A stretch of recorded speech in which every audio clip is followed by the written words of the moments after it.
guys, ha. Maganda siya, lumalaki siya ng malaki. Tingnan nyo itong mga damong ito binibenta dito sa UK. Sa Pilipinas, di ba, nakikita lang ito sa mga tabi-tabi ng kalsada at sa mga niyugan. Yan, o. Damo ito sa atin sa Pilipinas, di ba? At saka ito dati sa mga kapitbahay lang ito nakikita eh. Yan, o. Mahal yan dito. Yan, o. Naghahanap po tayo ng mga bulaklak ngayon kasi malapit ng spring. So maganda magtanim. So ito maganda to eh. Camilla. Yan. Sa Camilla mahilig ako sa. Meron kami sa Camilla sa bahay, dalawa. Ang ganda pag summer. So Camilla, meron tayong red Camilla sa bahay. Ang gano'n, no? Yan. So ayan, o. Maghahanap tayo ng mga pananim para sa summer. Sabi to. Perennials. Ayan, ang mahal, o. Ang mahal ang bulaklak dito, o. Gold ang presyo. Yan.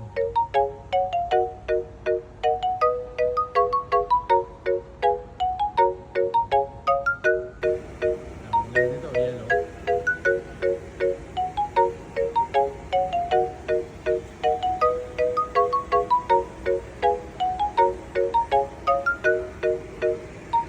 Mini rose. Kaso nga ito magaganto eh, kailangan yung alagaan na mabuti. Wala tayong time mag-alaga.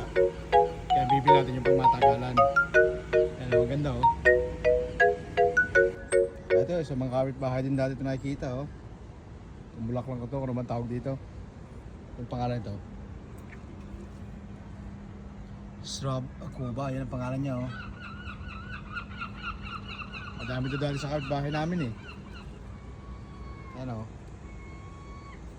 At ito ay para sa gubat din lang ito nakikita, itong mga bulaklak na to.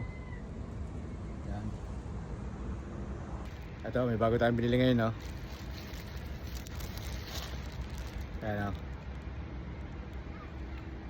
Cherry tree binili natin. Yan. So magtatanim tayo ng cherry tree nga mamaya pag uwi, para next year o 2 years after meron tayong makuha ng cherry, hopefully mabuhay. Ayan. So dito tayo ngayon, tayo ng mga pananim.